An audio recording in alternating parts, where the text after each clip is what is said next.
Hello friends, viral week में आप सभी का स्वागत है। मैं विवेक कुमार आज आपको एक इंटरनेशनल टॉपिक पे बात करने वाला हूं and that is known as World happiness Report, जो कि कल ही रिलीज़ किया गया है वर्ल्ड हैप्पीनेस रिपोर्ट के द्वारा 2021। मैं आपको बता देना चाहता हूं कि वर्ल्ड हैप्पीनेस रिपोर्ट जो है वो लास्ट 9 सालों से इस रिपोर्ट को पब्लिश कर रही है हर एक साल। इस साल कोविड-19 की वजह से थोड़ा सा डिले हुआ है, अदरवाइज़ ये थोड़ा पहले रिपोर्ट आ जाता, क्योंकि ये सर्वे होता है आपका प्रीवियस ईयर होता है, नेक्स्ट ईयर इसका रिपोर्ट पब्लिश किया जाता है। अब आप ये चीज़ सोचेंगे कि भाई ये क्या है, ये क्या मजाक है, हैप्पीनेस का भी कोई रिपोर्ट हो सकता है क्या, हैप्पीनेस का भी कोई इंडेक्स हो सकता है, हैप्पीनेस को कैसे मापा तोला जाएगा। तो भाई मैं आपको बता देना चाहूँ कि इन पूरे वर्ल्ड में ऐसी कोई भी चीज़ नहीं है जिसका इंडेक्स, जिसका रिपोर्ट ना बनता हो। ठीक है, गरीब से गरीब चीज़ हो, अमीर से अमीर चीज़ हो, आपके लाइफस्टाइल से रिलेटेड कोई भी चीज़ हो, हर चीज़ का एक इंडेक्स होता है एंड उसे प्रॉपर वे में कैलकुलेट करके जो थिंक टैंक्स होते हैं बड़े बड़े, जो इस चीज़ की समझ रखते हैं, जो इंटरनेशनल लेवल पे हैं और जिनकी मान्यता है, वो इस रिपोर्ट को पब्लिश करती है and they provide this report to the common persons, यानी कि कॉमन व्यक्ति भी ये चीज़ समझ जान पढ़ सकता है कि हाँ उसके कंट्री की स्टेटस क्या है, उसके कंट्री का सिचुएशन क्या है, कितनी खुश है उस कंट्री के लोग। ये सारी चीज़ें आप इस इंडेक्स के द्वारा समझ सकते हैं और इसके पैरामीटर्स क्या होते हैं, वो पैरामीटर्स भी इसमें बताए जाते हैं। तो आप देख सकते हैं यहाँ पे क्या है कि जो रेड द रिपोर्ट है, इसमें टोटल 7 चैप्टर्स दिए गए हैं। ओवरव्यू लाइफ अंडर कोविड-19, यानी कि जो कोविड-19 के दौरान जो लाइफ थी उसकी वो किस तरह से था, उसका ओवरव्यू बताया गया फर्स्ट चैप्टर में। सेकेंड चैप्टर है happiness, trust and deaths under कोविड-19, यानी जो कोविड-19 का जो दौर था उस दौर में खुशियाँ कितनी थी, विश्वास कितना था और डेथ्स कितने हुए, यानी मृत्यु कितनी हुई। थर्ड चैप्टर जो है कोविड-19 prevalence and wellbeing lessons from East Asia, यानी कि कोविड-19 के दौरान लोग जो है वो कितने सहयोगी टाइप का बिहेवियर रखते थे, कितना सपोर्ट करते थे। इस टॉपिक पे जो सर्वे हुआ है उस चीज़ को बताया गया है इसमें। उसके बाद जब आप रिपोर्ट को डाउनलोड करेंगे तो उसमें पूरी तरह से मतलब क्लियर कट सब कुछ समझाया गया है और ये काफ़ी लंबा चौड़ा रिपोर्ट है जिसे आपको पढ़ने के लिए प्रॉपर टाइम देना होगा। बट मैं अभी आपको समरी इसका जो है समराइज़ करके मैं आपको बताऊंगा कि इसमें रैंकिंग क्या है और किस बेसिस पे इसे कैलकुलेट किया जाता है। तो जो वर्ल्ड हैप्पीनेस रिपोर्ट है, इसे कैलकुलेट करने का वैसे दो तरीका मैं बोल रहा हूँ, एक ही तरीका है जिसमें टोटल 6 पैरामीटर्स होते हैं।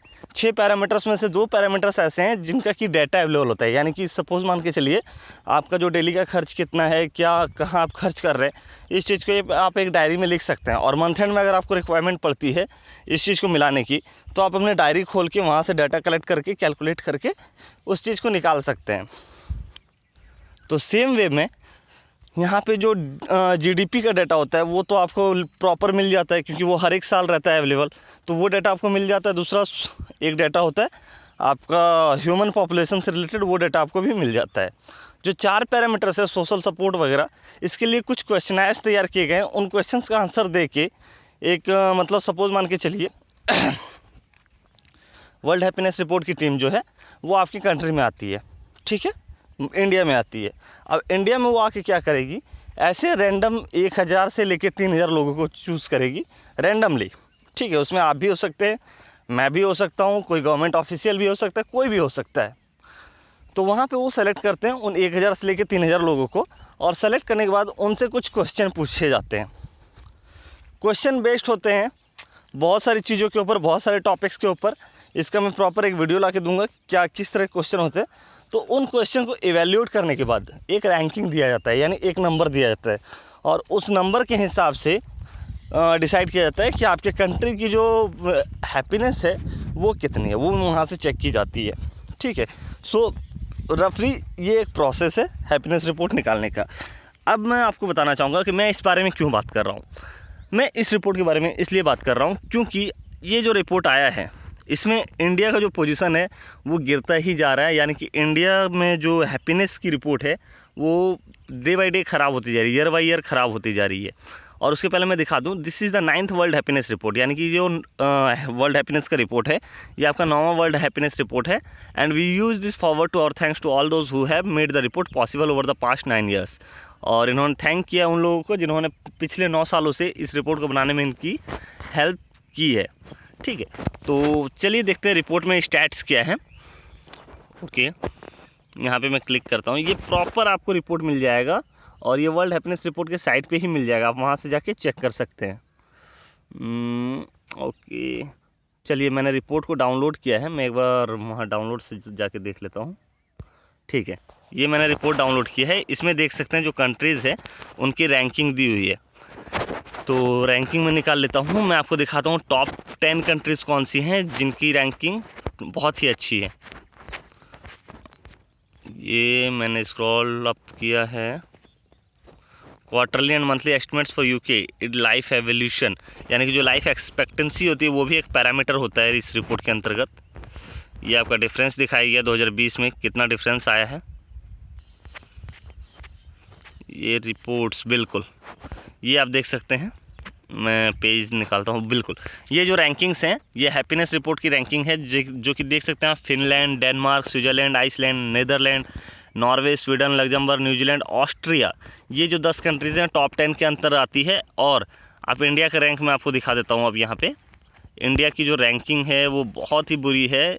देख सकते हो 139 पे इंडिया रैंक कर रहा है, जिसमें कि इंडिया में जो सर्वे हुआ है वो टोटल 3819 लोगों के ऊपर हुआ है और उसके बेसिस पे ये रिपोर्ट तैयार की गई है। तो वैसे तो देखा जाए तो इंडिया की जो पॉपुलेशन है उस हिसाब से ये कुछ भी नहीं है, 3819 लोगों का सर्वे कोई बड़ा चीज़ नहीं है। But as a international organization ने इस रिपोर्ट को पब्लिश किया है तो इसलिए इसकी मान्यता तो है। लेकिन मैं चाहूँगा कि इस तरह का रिपोर्ट इंडिया में भी बने, ताकि यहाँ पे ज़्यादा अच्छे तरीके से इस रिपोर्ट को पब्लिश किया जा सके और ज़्यादा अच्छे तरीके से लोगों की मेंटेलिटी को समझा जाए। रीज़न क्या है, फॉरेनर्स जो होते हैं वो अपने हिसाब से रिपोर्ट को पब्लिश करते हैं और इसमें कभी कभी पॉलिटिक्स भी इंक्लूड होती है। बट यही चीज़ अगर इंडियन पर्सपेक्टिव से हो और इंडिया अगर पूरे वर्ल्ड का रिपोर्ट रेडी करे तो वो ज़्यादा बेटर होगा और बिना बायस्ड किए, यानी कि किसी तरह का कोई भेदभाव किए बिना अगर इंडिया इस तरह की रिपोर्ट को पब्लिश करती है। और इस तरह की रिपोर्ट को नहीं, बहुत सारी रिपोर्ट है जैसे कि वर्ल्ड पावर इंडेक्स है, जिसमें कि कंट्रीज़ की पावर के बारे में रैंकिंग की जाती है कि कौन सी कंट्री कितने रैंक पे आ रही है। उसमें आपको हाल ही में पता होगा वर्ल्ड पावर इंडेक्स में इंडिया का जो पोजीशन था वो 4th पोजीशन था, चाइना, यूएस एंड रशिया के बाद। ठीक है, तो उस तरह की रिपोर्ट अगर इंडिया खुद भी पब्लिश करे बिना बायस हुए, बिना भेदभाव की, तो आई थिंक वो ज़्यादा बेटर होगा। क्योंकि अभी तक जो भी रिपोर्ट्स आप पढ़ते होंगे वो सारे के सारे रिपोर्ट्स आपकी यूरोपियन कंट्री से ही आते हैं, यूएसए, यूके, फ्रांस, रशिया, यही सारे कंट्रीज से आते हैं। रशिया तो बहुत कम रिपोर्ट्स पब्लिश करती है, बट यूरोपियन कंट्रीज़ में आपका यूके, यूएसए बहुत सारे रिपोर्ट्स पब्लिश करती हैं। और इसमें पॉलिटिकल भेदभाव होने के कारण क्या होता है, कई बार इंडिया को बहुत बुरे नंबर पे रख दिया जाता है, जिससे कि वो कहीं ना कहीं हमारी ह्यूमन पॉपुलेशन को, हमारी इंडियन मेंटालिटी को भी हर्ट करती है। तो आई होप मैंने इस रिपोर्ट के बारे में आपको सब कुछ समझा दिया है एंड आपके लिए हेल्पफुल होगा। बट इस चीज़ पे मुझे कमेंट करके ज़रूर बताइए, क्या इंडिया को अपना खुद का रिपोर्ट्स पब्लिश करना चाहिए और उसे यूरोपियन यूनियन मार्केट्स में पढ़ने के लिए, कॉमन पीपल के लिए वो लाइव करना चाहिए या नहीं करना चाहिए? ये प्लीज़ आप मुझे कमेंट बॉक्स में लिख के बताएं। तो आज की वीडियो में इतना ही। वीडियो देखने के लिए धन्यवाद।